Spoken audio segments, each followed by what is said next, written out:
नमस्कार, जय हिंद। मैं हूं चेतन, आप देख रहे हैं ट्रेड विद चेतन। आज है 14 अक्टूबर और आज हम फॉरेक्स में किस तरह से काम कर सकते हैं, यूरो में और गोल्ड में हम देखेंगे कि किस तरह से ट्रेड प्लान हो सकता है। सबसे पहले दिन की शुरुआत करते हैं हम फॉरेक्स फैक्ट्री के न्यूज़ को देख के। अगर आज हम देखेंगे तो कुछ खास न्यूज़ नहीं है आज, मतलब आज सिर्फ NZD और दोपहर 12 बजे GBP में येलो पैकेट की न्यूज़ है। थोड़ा बहुत इसका इम्पैक्ट पड़ सकता है। अगर आप GBP में काम करते हो तो 12 बजे थोड़ा सा ध्यान रखिए। उसके बाद दिन भर में आप देखोगे तो कोई खास न्यूज़ नहीं है, तो मार्केट दिन भर में कुछ ज़्यादा वॉलेटिलिटी या मार्केट में हमें कम दिखाई देगी, तो ऐसा लगता है। तो देखेंगे अब आते हैं चार्ट पे कि हम क्या कर सकते हैं आज। तो ये चार्ट है गोल्ड का और गोल्ड में किस तरह से काम कर सकते हैं देखेंगे हम। उससे पहले आप ये देखिए कि गोल्ड में मतलब फ्राइडे को क्या हुआ था। फ्राइडे में आप देख सकते हो, 1 सेकंड में ये पे निकलता हूँ, ठीक है। गोल्ड में आप देख सकते हो फ्राइडे में मार्केट यहाँ से एक अप ट्रेंड था। हालांकि पिछले कई दिनों से मार्केट ने पहले 2685 की लेवल, मतलब ये ऊपर की लेवल थी, वो मार्केट ने टेस्ट करके मार्केट शार्पली नीचे गिरता रहा और मार्केट ने मुझे लगता है 2600 के पास से मार्केट फिर से अपनी एक यहाँ से ताकत इकट्ठा करता रहा मार्केट और फिर से एक अपट्रेंड मार्केट दे रहा है। अब गोल्ड लग रहा है कि ऑल टाइम हाई जो कि उसका 2625 है उसको भी ब्रेक करके एक नया ऑल टाइम हाई बनाने की कोशिश कर सकता है। ऐसे तो मार्केट का चार्ट बता रहा है, लेकिन फिर भी मार्केट है, कह नहीं सकते कहाँ कुछ हो सकता है। इसके बीच में हम इंट्राडे में काम करते हैं तो इसके बीच में हम कुछ ट्रेड पकड़ सकते हैं, कहीं देखेंगे। तो आज क्या कर सकते हैं, अगर आप देखोगे फ्राइडे को मार्केट एक कंटिन्यू अपट्रेंड में था, ठीक है।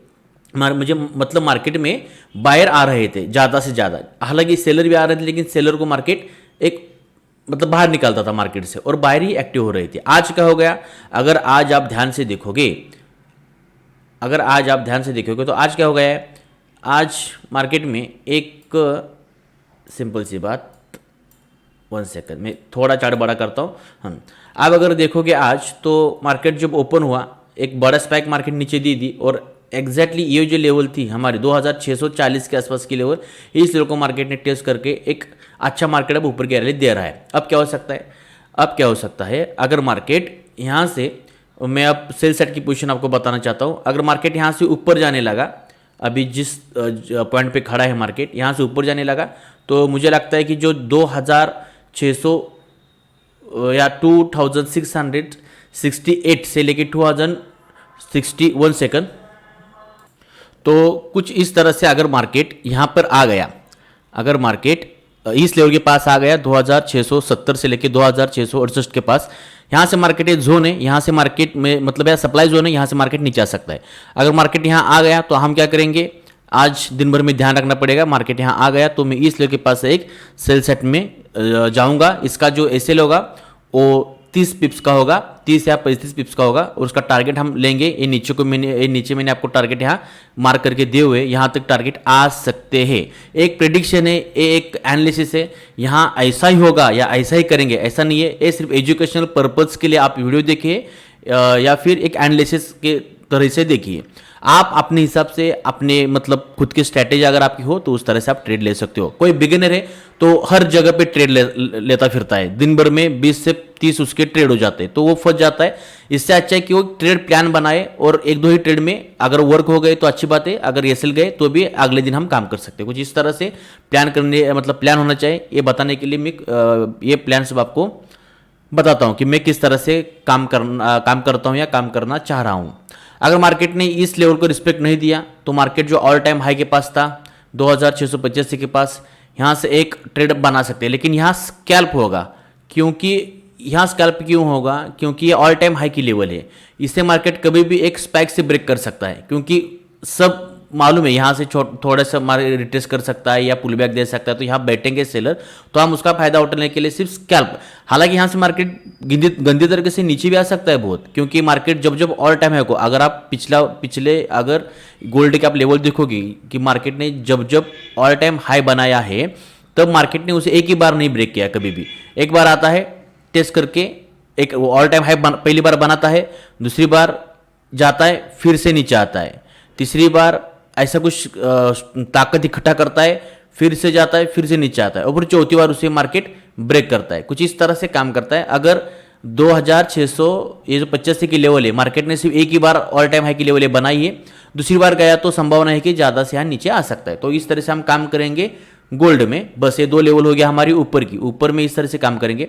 और अगर नीचे में हम देखेंगे तो अगर मार्केट अभी जो लेवल पे है उस लेवल से मार्केट अगर नीचे आने लगा तो मुझे लगता है कि 2640 के आसपास या 43 की लेवल है जो सुबह आज अच्छी तरह से वर्क हो चुके हैं, लेकिन फिर भी एक बार वर्क हो सकते हैं। तो यहाँ से हम एक 30 या 35 पिप्स का यहाँ भी हम एसएल लगाएंगे और उसके बदले में हम 2648 और 2650 से ऊपर का टारगेट हम यहाँ कैच कर सकते हैं।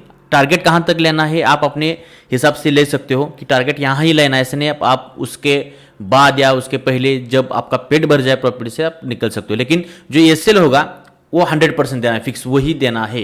एसएल के साथ खिलवाड़ नहीं करनी चाहिए, क्योंकि एक बार एसएल बड़ा हो गया ना, समझो आप एक ट्रेड में $30 का एसएल आप देने वाले हो, लेकिन और $30 आपके गए तो आपको कुछ नहीं लगता, आप नया ट्रेड लेने में मतलब तैयार होते हो। लेकिन जब वो 35 होता है, 40 होता है और अगर 50 हो गया तो आपके हाथ से वो ट्रेड निकल जाता है, वो आप फिर इस मूड में आ जाते हो। मतलब हर कोई ट्रेडर, उसमें मैं भी आता हूँ कि एक बार अकाउंट उड़ गया तो भी मुझे मतलब कोई प्रॉब्लम नहीं है, लेकिन अब मैं ट्रेड नहीं क्लोज करूंगा, क्योंकि $50 लॉस ये देख नहीं सकते हम।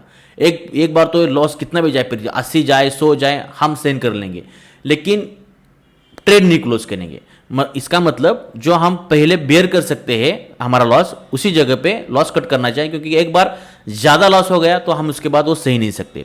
ठीक है, अब नेक्स्ट लेवल अगर मार्केट इस लेवल के पास मिल गया हमको, हालांकि बहुत नीचे की लेवल होगी, लेकिन देखते हैं अगर आ भी गया तो 2630 के पास से एक मार्केट बाय सेट में जा सकता है। इसका भी 30 पिप्स का हमारा एसएल होगा और बदले में हम 2635 और 2640 के पास टारगेट बुक कर सकते हैं। कुछ इस तरह से हम काम करेंगे गोल्ड में। और एक आखिरी पेयर मैं बताना चाहता हूं आपको, वो है यूरो का। यूरो में किस तरह से काम कर सकते हैं। अगर यूरो में भी आप देखोगे कल क्या हो गया था, मतलब शुक्रवार को मार्केट ने अप ट्रेंड दिया, यहाँ थोड़े बहुत सेलर बैठे होंगे, इनको मार्केट ने निकाला, फिर मार्केट ने नीचे की रैली दे दी, ये बायर थे, इनको मार्केट ने निकाला फिर, और एक अच्छी लेवल थी, बहुत स्ट्रांग लेवल थी ये, इस लेवल से मार्केट ने अप ट्रेंड दे दिया है। उसके बाद मार्केट फिर से इस लेवल को रिस्पेक्ट देके मार्केट नीचे आ गया, फिर इस लेवल को मार्केट ने ब्रेक करके अब मार्केट इस लेवल के पास घूम रहा है।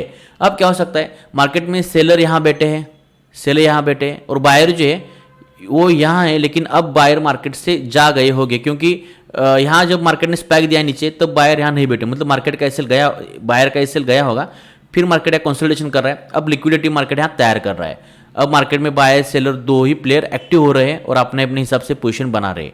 हम क्या करेंगे, हम किसके साथ जाएंगे, हम मार्केट के चार्ट के साथ जाएंगे। हम क्या कर सकते हैं, मार्केट ए लेवल के पास बहुत स्ट्रांग है, ए लेवल के पास मार्केट ज़्यादा देर तक रह सकता है, मुझे ऐसे लग रहा है। अगर मार्केट यहाँ से ऊपर गया, जो पिछली लेवल है रिस्पेक्ट दे रहा है मार्केट, इस लेवल को फिर से हम सेल सेट में जा सकते हैं, और नीचे के टारगेट मैंने आपको यहाँ दे दिए, यहाँ तक मार्केट आ सकता है या यहाँ तक भी आ सकता है। तो अपने लिए अपने हिसाब से प्रॉफिट बुक कर सकते हो। और इसका जो एसएल होगा वो सिर्फ 50 पॉइंट्स का होगा, 50 से 60 पॉइंट, उससे ज़्यादा हम एसएल देंगे नहीं। 50 से 60 पॉइंट, आप पॉइंट मतलब पिप्स होते हैं इसमें, आप उसे कैलकुलेशन कर सकते हो लॉन्ग और शॉर्ट पोजीशन से। ठीक है, 50 से 60 पॉइंट्स की ज़्यादा नहीं होगा। और मार्केट यहाँ से ऊपर गया तो यहाँ भी 50 से 60 पॉइंट का एसएल होगा, उसके बदले में ये टारगेट हमें अचीव हो सकता है। हालांकि एक 1:2 या 1:2.5 का ही हो सकता है टारगेट। ठीक है, और उसके बाद अगर मार्केट अभी जो मार्केट नीचे जाने की कोशिश कर रहा है, दिख रहा है ऐसा कि मार्केट नीचे जा रहा है, मार्केट आ गया नीचे, तो ये यूरो यूएसडी का चार्ट है, तो मुझे लगता है कि ये लेवल पे एक अच्छा काम हो सकता है। इसका भी हम 50 से 60 पॉइंट का एसएल रखेंगे, और टारगेट ऊपर का मैंने जो आपको दिखाया है वो हम अचीव कर सकते हैं। ये लेवल कौन सा है, किस लेवल पे ट्रेड लेना है, आप इधर देख सकते हो। और मार्केट ने इसे भी रिस्पेक्ट नहीं दिया, हालांकि इतनी लंबी रैली मार्केट करना मुश्किल है, लेकिन फिर भी कर दिया, तो बहुत अच्छा ट्रेड मिलेगा यहाँ से। ये 2 टारगेट हमें दिखाई दे सकते हैं। तो कुछ इस तरह से हम काम करेंगे। हम किस हिसाब से काम कर रहे हैं, हम मार्केट में सेलर और बायर कहाँ बैठे हैं, किनके एसएल कहाँ हिट हो रहे हैं, कौन कहाँ अपना प्रॉफिट बुकिंग कर रहा है, कौन कहाँ से प्रॉफिट बुकिंग कर सकता है, कहाँ तक एसएल जाने के बाद वो मार्केट से थक जाएगा और नए प्लेयर आ सकते हैं। इन सब बातों का ध्यान रख के हम लेवल ड्रॉ करते हैं और लेवल पे ट्रेड लेते हैं, और ये अच्छी तरह से वर्क हो रहा है। लगभग आप पिछले मेरे वीडियो जाके देखिए कितना परसेंटेज होता है, मुझे परसेंटेज ज़्यादा समझ में नहीं आता, लेकिन एक अच्छा विन रेशो हमारा यहाँ बैठ रहा है, तो उस हिसाब से काम हो रहा है। ऐसे भी लग गए थे, लेकिन प्रॉफिट अगर ज़्यादा आता है तो मतलब हम ऑल ओवर प्रॉफिट में क्लोज कर सकते हैं, लेकिन प्लान करके ट्रेड करना चाहिए। रैंडमली ट्रेड करने से सिर्फ लॉस होता है, ऐसा मेरा अनुभव है। तो अगर हर रोज आप ऐसे डिटेल वीडियो चाहते हो तो मेरे यूट्यूब चैनल को सब्सक्राइब कीजिए। और इंस्टाग्राम पे मैं शॉर्ट में पोजीशन बताता हूँ, हालांकि उसमें कोई मैं एनालिसिस नहीं बताता, सिर्फ पोजीशन बताता हूँ। और यूट्यूब पे मैं ज़्यादा से ज़्यादा कोशिश करता हूँ आपको एनालिसिस बताने की। तो धन्यवाद, आज के लिए बस इतना ही। देखते रहिए trade with Chetan. Thank you.